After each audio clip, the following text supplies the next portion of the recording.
Welcome to తేజ70mm. నమస్తే తెలంగాణ. ఇవాళ వార్తలు చూసుకున్నట్లయితే థర్డ్ ఇయర్ లో లాంగ్వేజైజేషన్ టాటా ఇక నుంచి కేవలం కోర్ సబ్జెక్టులకే ఫస్ట్ సెకండ్ ఇయర్ లాంగ్వేజ్ లో ఉన్నత విద్యా మండలి నిర్ణయం. కుప్పకూలిన విమానం 40 మంది దుర్మరణం. ఉత్తర భారత్ లో గజగజ. ఢిల్లీ రైలు విమానాలు ఆలస్యం. హిమాచల్ ప్రదేశ్ లో పర్యాటకులకు ఇబ్బంది. 2 రోజుల్లో వర్షాలు. బంగాళాఖాతంలో తీవ్ర అల్పపీడనం. వరంగల్లో భారీ వర్షం. తడిసిన ముద్దైన ధాన్యం. ఏ పనికైనా లంచమే. రాష్ట్రంలో పిచుమీరిన అవినీతి. ఏడాది పాలనలో బాగాలేదు. Youth for anti corruption Telangana సర్వేలో వెల్లడి. నివేదికలో విడుదల చేసిన సిబిఐ మాజీ జేడి లక్ష్మీనారాయణ గారు. తూర్పు ఆఫ్ఘనిస్తాన్ పై పాక్ వైమానిక దాడులు. పాక్ పై 46 మంది దుర్మరణం. మృత్యులంతా వజీరిస్తాన్ శరణార్థులే. ప్రతీకారం తీర్చుకుంటామన్న తాలిబాన్లు. జైల్లో పెట్టించి సీఎం పైశాచికానందం. లెక్చర్ల ఘటనపై నాపై తప్పుడు కేసు వారెంట్ లేకుండానే అరెస్టు చేశారు. తప్పు చేయకుండా 37 రోజులు జైలు. కేటీఆర్ చెప్తేనే దాడి చేసినట్లు ఎఫ్ఐఆర్ లో వాళ్ళే రాసుకున్నారు. నాకు చదివేంత టైం కూడా ఇవ్వలేదు. ఈ కేసులో కేటీఆర్ ను ఇరికించే కుట్ర. ప్రజల కోసం పోరాడుతున్న కేటీఆర్ ను జైలుకు పంపాలని రేవంత్ ఆలోచన. మాజీ MLA Patnam Narender Reddy. Real estate మూసీబాద్. పునర్జీవనం కాదు కమర్షియల్ కూపం. రియల్ ఎస్టేట్ కోసం సర్కారు ప్రణాళికలు. వరల్డ్ బ్యాంక్ కు ఇచ్చిన పీపీఆర్ తో గట్టురట్టు. పునర్జీవనం కాదు కమర్షియల్ కూపం.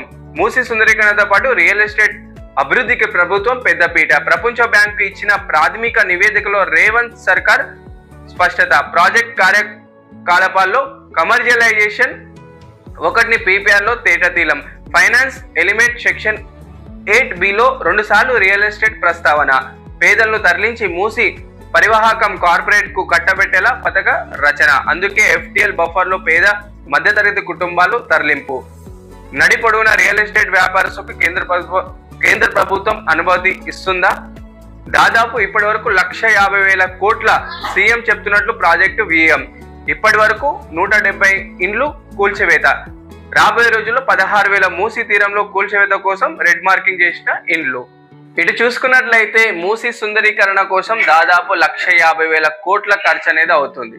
అంటే దీనికి సంబంధించిన డిపిఆర్ లో మనకు రేవంత్ రెడ్డి గారి ప్రభుత్వం వరల్డ్ బ్యాంక్ నుంచి 4,000 కోట్లు, అదేవిధంగా రాష్ట్ర ప్రభుత్వం నుంచి 1,700 కోట్లని స్పష్టంగా డిపిఆర్ లో పేర్కొనడం జరిగింది. అంటే దాదాపు పిపిపి అంటే పబ్లిక్ ప్రైవేట్ పార్ట్నర్షిప్ నిదానంతో దాదాపు రియల్ ఎస్టేట్ రంగానికి అభివృద్ధి కోసం, పేద తరగతి ప్రజల యొక్క ఇండ్లు నిర్మాణ కోసం, పేద తరగతి ఇండ్లని కూల్చడానికి, అంటే దాదాపు ఇప్పటి వరకు కూడా ఈ మూసీ సుందరీకరణ కోసం హైడ్రా అనే పేరుతోనే FTL బఫర్ జోన్ లో ఉన్న పేద తరగతి కుటుంబాల యొక్క ఇళ్లను కూల్చడం జరిగింది. అంటే రాబోయే రోజుల్లో దాదాపు 16,000 మంది కుటుంబాల ఇళ్లు కోల్పోవడానికి సిద్ధంగా ఉన్నారు. దీనికి సంబంధించిన రెడ్ మార్క్ కూడా ఇవ్వడం జరిగింది.